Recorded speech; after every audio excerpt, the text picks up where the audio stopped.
നമ്മുടെ കൂടത്തായി ജോളി അവരുടെ സ്ഥിതി ഇപ്പോഴെന്താണ്? ജോളിയെ അങ്ങനങ്ങ് മലയാളികൾക്ക് പറക്കാൻ പറ്റുമോ? ജോളിയെ അറസ്റ്റ് ചെയ്ത് ജയിലിലടച്ചിട്ടും ഉത്തരം കിട്ടാത്ത ചില ചോദ്യങ്ങൾ ഇപ്പോഴും അവശേഷിക്കുകയാണ്. 14 വർഷത്തിനിടെ 6 അരും കൊലകൾ. കൊല നടത്തിയ രീതി ഒരുപോലെ.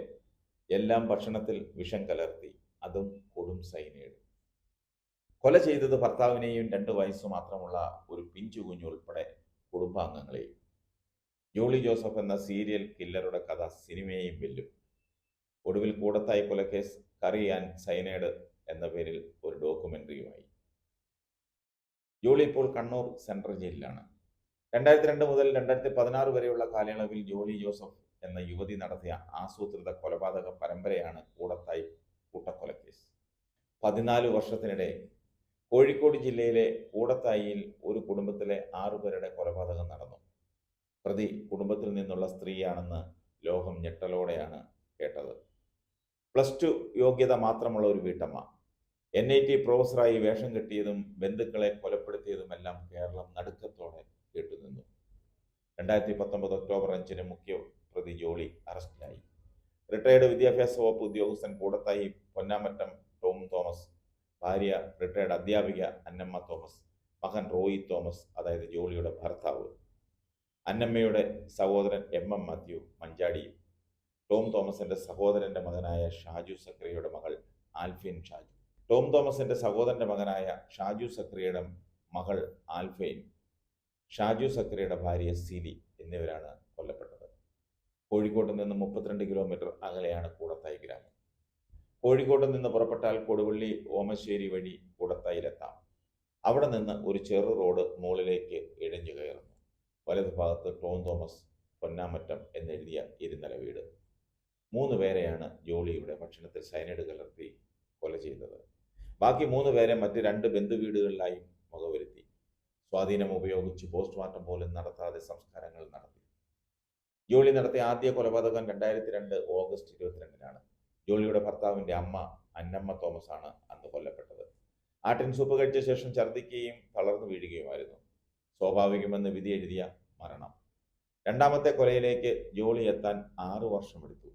ഭർത്താവിൻ്റെ പിതാവ് ടോം തോമസ് പൊന്നാമറ്റം, അതും ഭക്ഷണത്തിൽ നിന്നുള്ള വിഷബാധയേറ്റ്.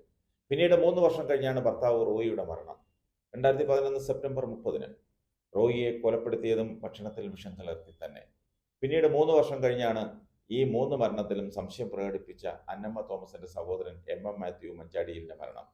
2014 ഫെബ്രുവരി 24-ന് അപ്പോഴും ജോളി വിജയായി നടന്നു.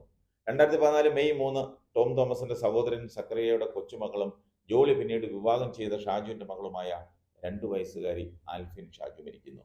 2016 ജനുവരി 11-ന് ഷാജുവിന്റെ ഭാര്യയും മരിച്ച ആൽഫൈന്റെ മാതാവുമായ സിരി ഷാജു മരിക്കുന്നു. എല്ലാ മരണവും ഒരുപോലെ ഭക്ഷണത്തിലൂടെയുള്ള വിഷബാധ. കാരണം എല്ലാ മരണവും ഒരുപോലെ ഭക്ഷണത്തിലൂടെയുള്ള വിഷബാധ. മക്കളുടെ മരണത്തിൽ സംശയം പ്രകടിപ്പിച്ച് ടോം തോമസിന്റെ മകൻ റോജോ തോമസ് 2019 ജൂലൈയിലാണ് കോഴിക്കോട് റൂറൽ ജില്ലാ പോലീസ് മേധാവിക്ക് പരാതി നൽകുന്നത്. തുടർന്ന് നടന്ന അന്വേഷണങ്ങളാണ് നടക്കുന്ന കൊലപാതകങ്ങളുടെ ചുരുളഴിച്ചത്. 6 പേരുടെയും കല്ലറകൾ തുറന്ന് പോസ്റ്റ്മോർട്ടം നടത്തുന്നു. എല്ലാം സമാനമായ കൊല. ഒടുക്കം ജോളിയുടെ അറസ്റ്റും. ഇപ്പോഴും മനസ്സിലാകാത്ത, ഉത്തരം കിട്ടാത്ത ഒരു ചോദ്യമാണ്. കേവലം സ്വത്തിനു വേണ്ടിയായിരുന്നോ ജോളിയുടെ വേഷം മാറലും ഭർത്താവ് ഉൾപ്പെടെ 6 പേരുടെ അരും കൊലകളും? അതോ ഭർത്താവിൻ്റെ ബന്ധുവിനെ ജീവിത പങ്കാളിയാക്കാനോ?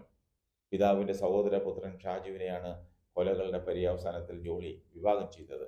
അതിനിടെ ഷാജുവിൻ്റെ ഭാര്യയെയും മകളെയും ഇല്ലാതാക്കി. ഷാജുവിനൊപ്പം താമസിക്കുന്നതിനിടെയാണ് റോയിയുടെ സഹോദരൻ റോജോ തോമസ് ജോളിക്കെതിരെ പരാതി നൽകുന്നത്. ഒടുവിൽ ആഗ്രഹിച്ച സമ്പത്തും ജീവിതവുമെല്ലാം അന്യമായി. മോചനത്തെക്കുറിച്ച് പ്രതീക്ഷിക്കാൻ പോലുമാകാതെ ജോളി അഴിക്കുള്ളിലായി. മാറാട് സ്പെഷ്യൽ കോടതിയിലാണ് കൂടത്തായി കേസിന്റെ നടപടിക്രമങ്ങൾ നടക്കുന്നത്. ജോളിയുടെ ഭർത്താവ് റോയി തോമസിന്റെ കേസാണ് ഇപ്പോൾ പരിഗണിക്കുന്നത്. ഇനിയും 5 കേസുകളുണ്ട് പരിഗണിക്കാൻ.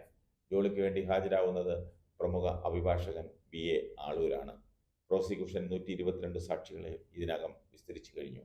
ഇനി ആളൂരിൻ്റെ ക്രോസിംഗ് ആണ് നടക്കാനുള്ളത്.